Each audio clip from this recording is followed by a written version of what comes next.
जय श्री कृष्णा दोस्तों।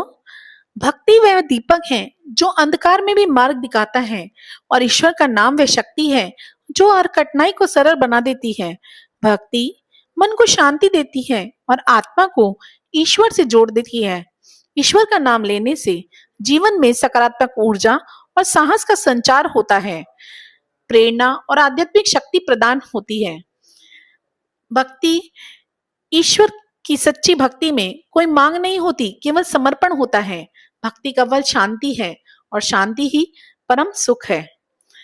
भगवान श्री हरि विष्णु नैमिषारण्य में बैठे हुए ऋषि मुनियों ने जब सूत जी से पूछा कि भगवान श्री कृष्ण ने अधिक मास के दुख को सुनकर क्या किया, तब सूत जी ने 7वें अध्याय में की वह दिव्य कथा सुनाई।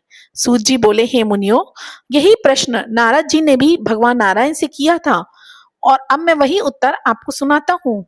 भगवान नारायण बोले, हे नारद, जब भगवान विष्णु ने अधिक मास की पीड़ा श्री कृष्ण के सामने रखी, तब गोलोकनाथ श्री कृष्ण ने अत्यंत करुणा और प्रसन्नता से कहा, हे विष्णु, तुमने बहुत अच्छा किया जो इस मलमास को यहाँ ले आए। अब इसका उद्धार निश्चित है। भगवान श्री कृष्ण ने आगे कहा, जिसे तुमने स्वीकार किया है उसे मैंने भी स्वीकार किया है। आज से मैं इसे अपने समान महान बना देता हूँ। मेरे जितने भी गुण, यश, ऐश्वर्य और महिमा है, ये सब मैं इसे प्रदान करता हूँ। अब से यह मलमास नहीं बल्कि पुरुषोत्तम नाम के मास से प्रसिद्ध होगा। उन्होंने घोषणा की, आज से मैं स्वयं इसका स्वामी हूँ। यह सभी महीनों में श्रेष्ठ और पूजनीय होगा। जो भी श्रद्धा से इस मास में व्रत, जप, दान और पूजा करेगा, उसके सभी दुख, पाप और दरिद्रता नष्ट हो जाएंगे। भगवान ने इसकी महिमा बताते हुए कहा, अन्य मासों में किए गए पुण्य सीमित फल देते हैं, परंतु इस पुरुषोत्तम मास में किया गया एक छोटा सा पुण्य भी करोड़ों गुना फल देता है। जो मनुष्य इस मास में भक्ति करता है, वह बिना कठिन तपस्या के ही मेरे परम धाम को प्राप्त हो जाता है। उन्होंने यह भी कहा, जो लोग इस मास का अनादर करते हैं, धर्म कर्म नहीं करते, स्नान, दान और जप से दूर रहते हैं, वे दुर्भाग्यशाली होते हैं और उन्हें जीवन में दुख ही मिलता है। परंतु जो श्रद्धा और विश्वास से इस मास का पालन करते हैं, उन्हें धन, संतान, सुख और अंत में मोक्ष की प्राप्ति होती है। भगवान श्री कृष्ण ने विशेष रूप से कहा, मेरे इस पुरुषोत्तम मास के भक्त मुझे अत्यंत प्रिय हैं। उनके छोटे से प्रयास पर भी मैं प्रसन्न हो जाता हूँ और उनकी मनोकामनाएं शीघ्र पूरी करता हूँ। उनके दोषों को भी मैं नहीं देखता। उन्होंने आगे निर्देश दिया, जब भी यह पुरुषोत्तम मास आए, तब सभी को अपनी शक्ति के अनुसार स्नान, पूजा, जप और दान अवश्य करना चाहिए। वही सबसे श्रेष्ठ साधना है और यही जीवन को सफल बनाने का सरल मार्ग है।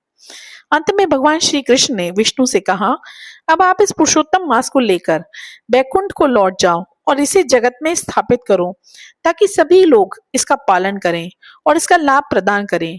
भगवान श्री कृष्ण के वचन सुनकर भगवान विष्णु अत्यंत प्रसन्न हुए।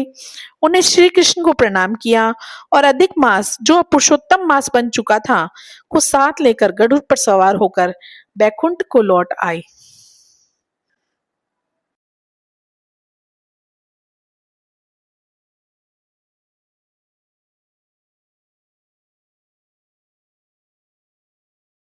हरि नाम का बल बढ़ा, हरि मिटे सभी संताप, जो मन से हरि को धरे, मिले उसे प्रभु आप। भक्ति में समर्पण हो, मन निर्मल हो जाए, ईश्वर का सच्चा प्रेमी ही मोक्ष मार्ग को प्राप्त करता है। इसीलिए भगवान की भक्ति में हमें लीन रहना चाहिए। सच्ची भक्ति में कोई मांग नहीं होती, केवल प्रेम होता है, समर्पण होता है। इति श्री पुरुषोत्तम मास महात्म्य अष्टम अध्याय अधिक मास ऐश्वर्य प्राप्ति नाम सप्तमो अध्याय समाप्तम। हरे कृष्णा कृष्णा कृष्णा हरे हरे, हरे राम राम राम हरे हरे। जय श्री हरि विष्णु।